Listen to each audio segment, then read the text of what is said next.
Hi ಎಲ್ಲರಿಗೂ ನಮಸ್ಕಾರ. ಬನ್ನಿ ನಿನ್ನ ಜೊತೆ ನನ್ನ ಕತೆ ಸೀರಿಯಲ್ ಏನಾಗ್ತಾ ಇದೆ ಅಂತ ನೋಡಿಕೊಂಡು ಬರೋಣ.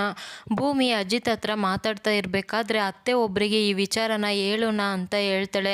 ಅಂದರೆ ಕಾಂಟ್ರಾಕ್ಟ್ ಮದುವೆ ಮಾಡ್ಕೊಂಡಿರೋದು, ನಾವಿಬ್ಬರು ಕೂಡ ನಿಜವಾಗಿ ಪ್ರೀತಿ ಮಾಡಿ ಮದುವೆ ಆಗಿಲ್ಲ ಅನ್ನೋ ಸತ್ಯನ ಅತ್ತೆ ಹತ್ರ ಹೇಳ್ಬೇಕು ಅಂತ ಭೂಮಿ ಇಲ್ಲಿ ಅಜಿತ್ ಹತ್ರ ಹೇಳಿದ ತಕ್ಷಣ ಕೋಪ ಮಾಡಿಕೊಂಡು ಹೋಗಿ ಹೇಳೋಗು ಅಂತ ಹೇಳ್ತಾನೆ. ಆಗಲ್ಲ ಸಾಹೇಬ್ರೆ, ನಾವಾಗೆ ಇವಾಗ ಹೋಗಿ ಹೇಳಿದರೆ ಅತ್ತೆ ಒಂದು ಸ್ವಲ್ಪ ದಿನ ಮಾತು ಬಿಡ್ಬೋದು, ನಮ್ಮ ಮೇಲೆ ಕೋಪ ಮಾಡ್ಕೋಬೋದು ಅಥವಾ ನಮಗೆ ಬೈಬೋದು ಅಷ್ಟೇ ತಾನೇ. ಆದರೆ ಅವರಿಗೆ ಈ ವಿಚಾರ ಅವರಾಗೆ ತಿಳ್ಕೊಂಡಾಗ ಆಗತ್ತಾ ಇದೆಯಲ್ಲ, ಅದು ತುಂಬ ನೋವು ಕೊಡುತ್ತೆ ಅಂತ ಭೂಮಿ ಹೇಳ್ತಾಳೆ. ಏನು ಮಾತಾಡ್ತಾ ಇದೀಯ ಭೂಮಿ, ಹೋಗಿ ಅಮ್ಮನ ಹತ್ರ ಎಲ್ಲ ಸತ್ಯ ಹೇಳು. ಅಮ್ಮ ನೀನು ಅನ್ಕೊಂಡಿರೋ ಹಾಗೆ ಅಲ್ಲ, ಮುಂದೊಂದು ದಿನ ನಮ್ಮ ಮದುವೆ ಬಗ್ಗೆ ಅಮ್ಮಗೇನಾದರೂ ಗೊತ್ತಾದರೆ ನಾನು ಅದನ್ನು ಹೇಗೋ ಮ್ಯಾನೇಜ್ ಮಾಡ್ತೀನಿ.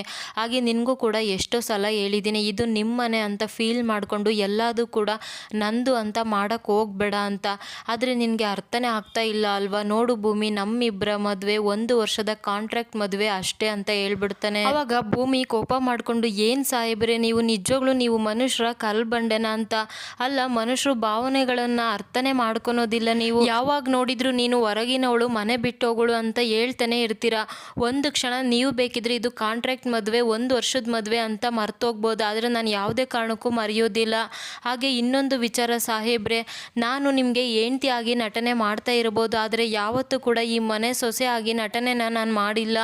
ನನಗೆ ನಿಮ್ಮಮ್ಮ ಅಂದರೆ ತುಂಬಾ ಇಷ್ಟ. ಅವರು 3 ತಿಂಗಳಲ್ಲಿ ಜೀವನ ಪೂರ್ತಿ ಸಾಕಾಗುವಷ್ಟು ಪ್ರೀತಿನ ನನಗೆ ಕೊಟ್ಟಿದ್ದಾರೆ. ಅವ್ರ ಬಗ್ಗೆ ನಾನು ಮನಸ್ಸಿದ್ದ ಮಾತಾಡಿದರೆ ನೀವು ಬಿಟ್ಟೋಗಳು, ಹೊರಗಿನವಳು ಅಂತ ಹೇಳ್ಬಿಟ್ಟು ನನ್ನ ಮನಸ್ಸಿಗೆ ನೋವು ಮಾಡ್ತೀರಾ. ನಿಮ್ಮಮ್ಮ ಅಂದರೆ ನನಗೆ ತುಂಬಾ ಇಷ್ಟ. ಅವ್ರು ಕೊಡೋ ಪ್ರೀತಿ ನಾನು ಯಾವತ್ತೂ ಕೂಡ ಮರೆಯೋಕ್ಕಾಗೋದಿಲ್ಲ. ನೀವು ಈ ಥರ ಮಾತಾಡಬೇಡಿ, ನನಗೆ ತುಂಬಾ ಬೇಜಾರಾಗುತ್ತೆ ಅಂತ ಭೂಮಿ ಬೇಜಾರು ಮಾಡ್ಕೊಂಡು ಕೂತಿರ್ಬೇಕಾದ್ರೆ ಅಜಿತ್ ಕೂಡ ಯೋಚನೆ ಮಾಡ್ತಾನೆ. ಆಗಿದ್ರೆ ನೀನು ನನ್ನ ಬಿಟ್ಟೋಗೋದಿಲ್ಲ ಅಷ್ಟೇ ತಾನೇ, ಹೇಗಿದ್ರು ಮದುವೆ ಆಗಿದೆ, ಫಸ್ಟ್ ನೈಟ್ ಕೂಡ ಮಾಡ್ಕೊಂಡು ಬಿಡೋಣ ಅಂತ ಅಜಿತ್ ಹೇಳ್ತಾನೆ. ಏನು ಫಸ್ಟ್ ನೈಟಾ, ಏನು ಮಾತಾಡ್ತಾ ಇದ್ದೀರಾ ನೀವು ಅಂತ ಸೀರೆನೆಲ್ಲ ಸರಿ ಮಾಡ್ಕೊಳ್ತಾ ಇರ್ತಾಳೆ. ಅಜಿತ್ ನೋಡಿದ್ರೆ ಬಟನ್ ಎಲ್ಲ ಬಿಚ್ಚುತ್ತಾ ಇರ್ತಾನೆ. ಅಯ್ಯೋ ನೀವ್ಯಾಕ್ರಿ ಗುಂಡಿ ಎಲ್ಲ ಬಿಚ್ಚುತ್ತಾ ಇದ್ದೀರಾ ಅಂತ ಭೂಮಿ ಕೇಳಿದ ತಕ್ಷಣ, ಹೇಳಿದೆ ತಾನೇ ಫಸ್ಟ್ ನೈಟ್ ಮಾಡ್ಕೊಳ್ಳೋಣ ಅಂತ, ಅದಕ್ಕೆ ಅದನ್ನೇ ಮಾಡ್ತಾ ಇದ್ದೀನಿ ಅಂತ ಅಜಿತ್ ಹೇಳ್ತಾನೆ.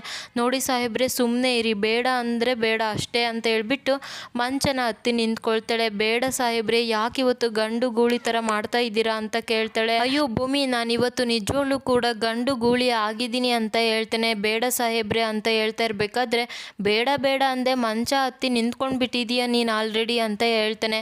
ನೋಡಿ ಸುಮ್ಮನೆ ಇದ್ದರೆ ಸರಿ, ಇಲ್ಲಾಂದರೆ ನಾನು ಮಾತ್ರ ಸುಮ್ಮನೆ ಇರೋದಿಲ್ಲ ಅಂತ ಭೂಮಿ ಹೇಳ್ತಾಳೆ. ಹೌದಾ, ಏನು ಮಾಡೋಕ್ಕಾಗುತ್ತೆ, ಮಾಡು ನೋಡೋಣ ಅಂತ ಇಲ್ಲಿ ಅಜಿತ್ ಕೇಳಿದ ತಕ್ಷಣ, ನಾನು ಮಹಿಷಾಸುರ ಮುನ್ನಿ ಅಂತ ಹೇಳ್ಬಿಡ್ತಾಳೆ. ಅಮ್ಮ ತಾಯಿ, ಅದು ಮಹಿಷಾಸುರ ಮಾಲಿನಿ ಕಣಮ್ಮ, ಸರಿಯಾಗಿ ತಿಳ್ಕೊಂಡಾದರೂ ಮಾತಾಡು. ನಾನು ಕೂಡ ಇಂಗ್ಲೀಷಲ್ಲಿ ಅದೇ ತಾನೇ ಹೇಳಿದ್ದು, ಇವಿಲ್ ಇಸ್ ಡೆಡ್ ಅಂತ ಕರೆಕ್ಟಾಗಿ ತಿಳ್ಕೊ ಅಂತ ಅಜಿತ್ ಹೇಳ್ತಾನೆ. ಅಯ್ಯೋ ಹೋಗ್ಲಿ ಬಿಡಿ ಸಾಹೇಬ್ರೆ, ಏನು ಮಾತಲ್ಲಿ ಬಂದ್ಬಿಡ್ತು ಅಂತ ಭೂಮಿ ಹೇಳ್ತಾಳೆ. ಸರಿ ಆಗಿದ್ರೆ ಇವಾಗ ಶುರು ಮಾಡ್ಕೊಳ್ಳೋಣ ಅಂತ ಹೇಳಿದ ತಕ್ಷಣ, ಅಯ್ಯೋ ಸಾಹೇಬ್ರೆ ಏನು ಮಾಡ್ತಾ ಇದ್ದೀರಾ, ಇನ್ನೆರಡೇ ಗುಂಡಿ ಬಾಕಿ ಇರೋದು, ಬಿಟ್ಬಿಡಿ ಸಾಹೇಬ್ರೆ ಅಂತ ಹೇಳ್ತಾಳೆ. ಅಯ್ಯೋ ನೀನು ಮ್ಯಾಥ್ಸಲ್ಲಿ ತುಂಬ ಪರ್ಫೆಕ್ಟ್ ಅನಿಸುತ್ತೆ ಅಲ್ವಾ, ಇನ್ನೆಷ್ಟು ಗುಂಡಿ ಉಳಿದಿದೆ ಅಂತಲೂ ಕೂಡ ಹೇಳ್ತಾ ಇದೀಯಾ, ನೀನು ತುಂಬ ಬ್ರಿಲಿಯಂಟ್ ಬಿಡು ಭೂಮಿ, ಆದರೂ ಕೂಡ ಶುರು ಮಾಡ್ಕೊಳ್ಳೋಣ ಅಂತ ಹೇಳ್ತಾನೆ. ಅಯ್ಯೋ ಸಾಹೇಬ್ರೆ ಬೇಡ ಸಾಹೇಬ್ರೆ ಅಂತ ಭೂಮಿ ಹೇಳ್ತಾ ಇರಬೇಕು. ಆಗಿದ್ರೆ ಇನ್ಮೇಲೆ ನನ್ನ ಹತ್ರ ಬಂದು ನಿಮ್ಮಮ್ಮ ಅಂದರೆ ನನಗೆ ತುಂಬ ಇಷ್ಟ, ಅವ್ರಿಗೆ ನೋವು ಮಾಡೋಕ್ಕೆ ನಂಗೆ ಇಷ್ಟ ಇಲ್ಲ, ಅವ್ರ ಹತ್ರ ಮಾತ್ರ ಸತ್ಯ ಹೇಳೋಣ, ಅವ್ರಿಗೆ ನೋವಾಗುತ್ತೆ ಇವ್ರಿಗೆ ನೋವಾಗುತ್ತೆ ಅಂತ ಬಂದು ಡೈಲಾಗ್ ಹೇಳ್ತೀಯ ಅಂತ ಹೇಳ್ತಾನೆ. ಇಲ್ಲ ಸಾಹೇಬ್ರೆ, ಯಾವುದೇ ಕಾರಣಕ್ಕೂ ಡೈಲಾಗ್ ಹೇಳಲ್ಲ ಅಂತ ಭೂಮಿ ಹೇಳ್ತಾಳೆ. ಡೈಲಾಗ್ ಹೇಳಿದರೆ ಏನಾಗುತ್ತೆ ಅಂತ ಗೊತ್ತು ತಾನೆ. ಹೌದು ಸಾಹೇಬ್ರೆ, ಉಳಿದಿರೋ ಇನ್ನೆರಡು ಗುಂಡಿನೂ ಕೂಡ ಬಿಚ್ಚಿಬಿಡ್ತೀರಾ ಅಂತ ಭೂಮಿ ಹೇಳ್ತಾಳೆ. ಅಯ್ಯೋ ಎಷ್ಟು ಚೆನ್ನಾಗಿ ಅರ್ಥ ಮಾಡ್ಕೊಂಡಿದ್ಯಾ, ನೀನು ತುಂಬ ಬ್ರಿಲಿಯಂಟ್ ಬಿಡು ಭೂಮಿ ಅಂತ ಹೇಳ್ತಾನೆ.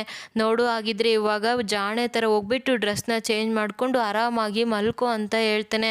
ಸರಿ ಸಾಹೇಬ್ರ ಅಂತ ಹೇಳ್ಬಿಟ್ಟು ಭೂಮಿ ಅಲ್ಲಿದ್ದ ಹೋಗಿದ ತಕ್ಷಣ ಅಜಿತ್ ಜೋರಾಗಿ ನಗ್ತಾ ಇರ್ತಾನೆ. ಅಲ್ಲ, ಜನ ಗನ್ನಲ್ಲಿರೋ ಬುಲೆಟ್ ನೋಡಿ ಭಯ ಪಡ್ತಾರೆ ಅಂತ ಅಂದ್ಕೊಂಡಿದ್ದೆ, ಈ ಹುಡುಗಿರು ಬಟನ್ಸು ಕೂಡ ನೋಡಿ ಭಯ ಪಡ್ತಾರೆ ಅಂತ ಇವತ್ತೇ ನನಗೆ ಗೊತ್ತಾಗಿದ್ದು. ಈ ಅಂಗಿ ಗುಂಡಿಯಲ್ಲೂ ಕೂಡ ಇಷ್ಟೊಂದು ಪವರ್ ಇದೆ ಅಂತ ಗೊತ್ತೇ ಇರಲಿಲ್ಲ. ಇದು ಒಂಥರ ಚೆನ್ನಾಗಿದೆ, ಇನ್ಮೇಲೆ ಇದನ್ನೇ ಮೇಂಟೈನ್ ಮಾಡಬೇಕು ಅಂತ ಅಜಿತ್ ಹೇಳ್ತಾನೆ. ಇದಿಷ್ಟು ಇವತ್ತಿನ ಸಂಚಿಕೆ. ಇನ್ನು ನಾಳಿನ ಸಂಚಿಕೆಯಲ್ಲಿ ಅಶ್ವಿನಿ ನಾಟಕ ಮಾಡಿಕೊಂಡು ಶ್ರವಣ್ನ ಮನೆ ಕರ್ಕೊಂಡು ಬಂದಿರ್ತಾಳೆ.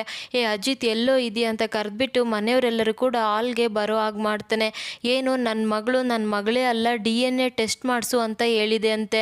ಹೌದೇನೋ ಅಂತ ಕೇಳಿದ ತಕ್ಷಣ, ಹೌದು ಈ ಅಶ್ವಿನಿ ನಿಮ್ಮ ಮಗಳು ಅನ್ನೋದು ನನಗೆ ಡೌಟು, ಅದಕ್ಕೇ ಅವಳಿಗೆ DNA ಟೆಸ್ಟ್ ಮಾಡಿಸು ಅಂತ ಹೇಳಿದ್ದೀನಿ ಅಂತ ಅಜಿತ್ ಹೇಳಿದಾಗ, ನನ್ನ ಮಗಳು ಹೌದೋ ಅಲ್ವೋ ಅನ್ನೋದು ನಿನಗೆ ಯಾಕೋ ಬೇಕು ಮಾಡಬೇಕು ಅಂತ ಶ್ರವಣ್ ಹೇಳಿದ ತಕ್ಷಣ ಯಾಕೆಂದರೆ ನಿಮ್ಮ ಮಗಳು ನಿನ್ನೆ ಏನು ಮಾಡಿದಾಳೆ ಅಂತ ಗೊತ್ತಾದರೆ ನೀವೇ ಒಂದು ಕ್ಷಣ ಅವಳ ಮೇಲೆ ಡೌಟ್ ಪಡ್ತೀರಾ ಅಂತ ಹೇಳ್ಬಿಟ್ಟು ಅಜಿತ್ ಇಲ್ಲಿ ನಡೆದಿರೋ ಎಲ್ಲ ಸತ್ಯನೂ ಕೂಡ ಶ್ರವಣ್ ಮತ್ತೆ ಮನೆಯವ್ರ ಮುಂದೆ ಹೇಳ್ತಾನೆ. ಅಂದರೆ ನಿಜವಾಗ್ಲೂ ಕೂಡ ಈ ಸತ್ಯನ ಮನೆಯವರು ಒಪ್ಕೊಳ್ತಾರ ಅಂತ ನೋಡಬೇಕು. ಇದಿಷ್ಟು ನಾಳಿನ ಸಂಚಿಕೆ. Thank you so much every one.